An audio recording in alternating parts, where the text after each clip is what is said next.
Okay, so I only have one article for you today. Gay makeup artist Andrys Hernandez Romero describes horrific sexual and physical abuse at CECOT in El Salvador. Now, I heard Kilmar Abrego Garcia describe his experience. And yes, it was torture, but I do not recall him mentioning sexual abuse. Obviously, the fact that he is gay had something to do with it. But anyway, let's get to the article. After 125 days in silence, detained inside an El Salvador concrete fortress built to disappear people, Andrys Hernandez Romero is finally home in Venezuela, alleging he was tortured, sexually abused, and denied food while detained under a Trump administration deportation order that erased him from society. I just have one nitpick. His home, the home he wanted, was in the U.S. because he's persecuted in Venezuela. So to say he's finally home in Venezuela is a little too cheery. Hernandez Romero was one of more than 250 Venezuelan men expelled from the United States and sent to confinement at CECOT, a dystopian prison described as a modern-day gulag in El Salvador under the revived Alien Enemies Act. President Donald Trump used the wartime-era law to deport people without hearings or asylum screenings. For more than 4 months, advocates had been calling attention to the case and demanding freedom for the gay makeup artist.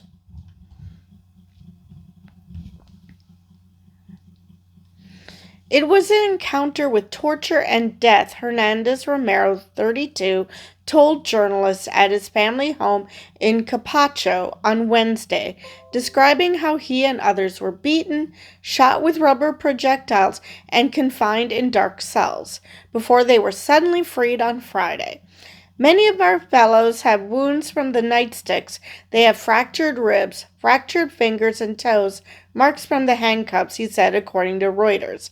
Others have marks on their chest, on their face, from the projectiles. Video on social media showed a tearful reunion as he embraced friends and family who had come out to see him. Though he entered the United States legally at a San Diego border, appeared for an appointment the U.S. government gave him, and passed an initial credible fear interview, federal agents cited his tattoos, crowns reading Mom and Dad, as alleged proof of membership in the Tren de Aragua gang, something his lawyers continued to deny. He had no criminal record. I will add that even the prison guards at CECOT didn't see a problem with his tattoos, because apparently there were 2 different cells. One for gang members and one for non-gang members. So, the very point of the prison, which is to house gang members, already is admitting that not everybody they send there are gang members. And now the same thing here. They didn't find any problem with Kilmar Abrego's tattoos.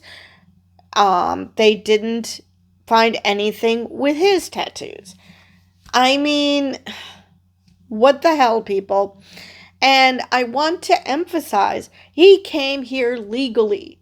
For all the people who are whining about how if you do the crime, you better be ready to do the time and bullshit like that. He didn't do a crime. He didn't do anything wrong. His only crime is being brown and having tattoos. That is it. I mean, I just do not know how more plain this can be made for people who are trying desperately to convince themselves that only the bad guys are being sent out. it's not just the bad guys. Even if you consider even if you consider people who arrive here illegally as criminals and should be sent away, even if you are in that camp, he still did not do that.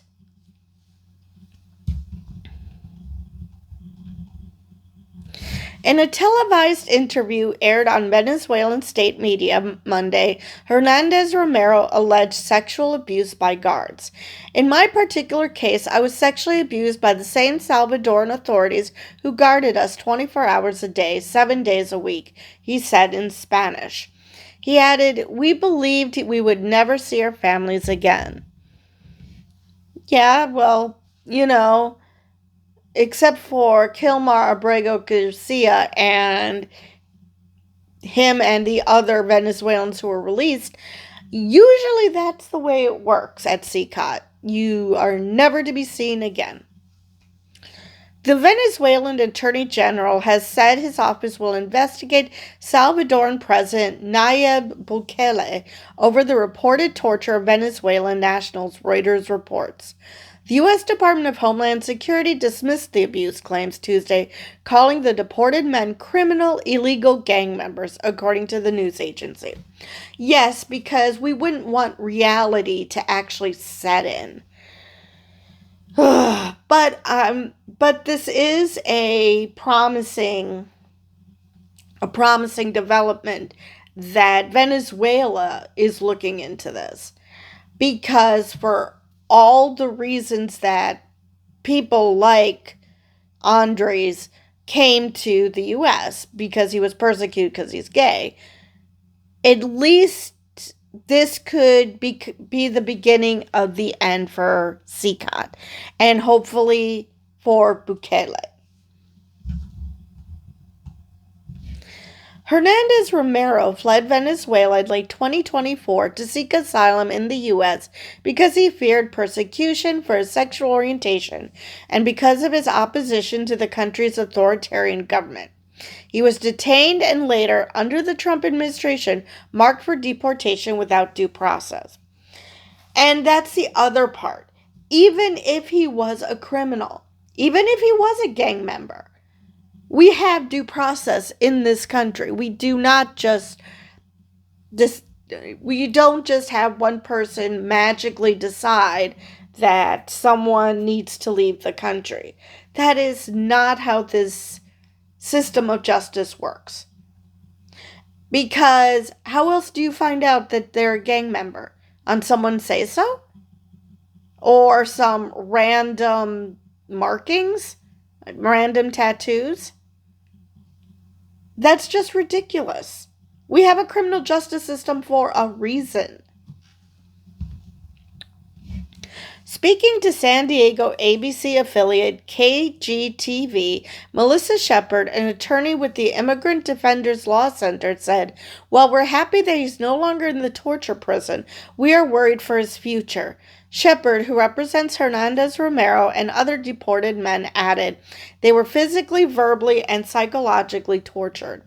And they have a picture of Andrys after he returned home, and he's smiling, but it doesn't reach his eyes, and he looks like he aged. I mean, he has his hair back because CECOT notoriously shaves all men's hair off, to make them all look alike, I guess. But Andrys does have his hair, but it doesn't look as full as in the pictures we've seen. Granted, I realize those are glamour shots, but still, his hair looks thin. He CECOT aged him. Lindsay Tatsalowski IMDEF co-founder and CEO, told The Advocate in a separate interview Monday that Hernandez Romero's case illustrated a really dark foreshadowing of where we're going as a country if this is allowed to stand. These are people who are sent with no due process to be tortured, only to then be used as political pawns in a prisoner release that none of us were privy to before it happened, that none of them consented to be a part of, she said. Todslowski said Hernandez Romero remains in danger in Venezuela, the very country from which he fled persecution. Her team is exploring third country relocation, but options may be limited by his lack of freedom of movement under the regime of Nicolas Maduro. He does have a lack of freedom of movement, but at the same time, he got out once, so I would think that he can do it again. Still, Hernandez Romero said he was moved to learn that people had rallied in support of him during his terrible ordeal. It fills me with so much peace, so much comfort, so much tranquility that I was never alone from day one, he told Reuters. There were many people who were worried for me. Okay, that is the end of that article. And I mean, like I said, he specifically said in his case, I'm pretty sure that the only reason it was in his case, the sexual torture, was because he's gay. And that's why he was sexually abused, whereas Kilmar Abrego Garcia was not. But there was all sorts of horrible shit that was happening to him as well. So it's not just Andrys. And, you know, I just don't see how, I mean, I understand how Trump and Bukele justified how they can sleep at night because they're amoral or possibly immoral, narcissistic asshats. But at the same time, the fact that there are people who are defending this, you know, people who others might consider decent people, intelligent people, and they might themselves consider themselves that. No, if you think that sending people to a torture prison simply for being brown and having tattoos is perfectly justifiable, and I saw maybe not as many comments about this, but Alligator Alcatraz, I saw so many horrible comments. I mean, if that's the way you think, then no, you are not a good person. Not at all. Actually, you are a horrible, terrible person. Because you shouldn't wish torture and I'm talking for no reason. Because none of these people deserve it. None of these people deserve torture. They didn't do anything wrong. And if they did, that's what we have a justice system for. That's why you get due process. Heck, at least even in Alligator Alcatraz, there was a dreamer in there. I'm pretty sure that dreamer was not there because they committed a horrible crime. They were there simply because they're brown. So yeah, that is the end of that article. And I guess this is the end of the video because I just don't know what else more I can say. Because people with empathy will feel bad for him and be glad that he's out. Those without empathy won't give a shit. So anyway, with that, I will see you guys in the next video.